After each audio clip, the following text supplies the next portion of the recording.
często, ale nie. Siedziałam w pociągu w ogóle i w ogóle. Ale Ja nie wiem kiedy, w ogóle i nagle słyszę, że następna stacja będzie Nowopiaski.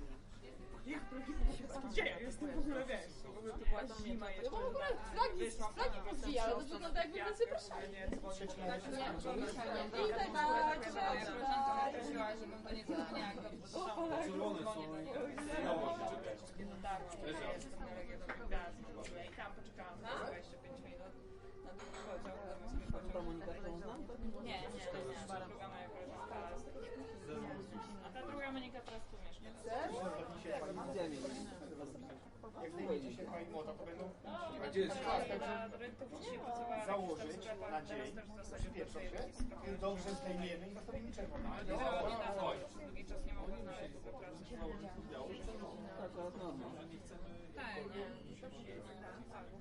Moja koleżanka przeprowadza się na miesiąca i już sobie robotę znaleźć. może jedno białe. Tak po prostu, że Bieszczady.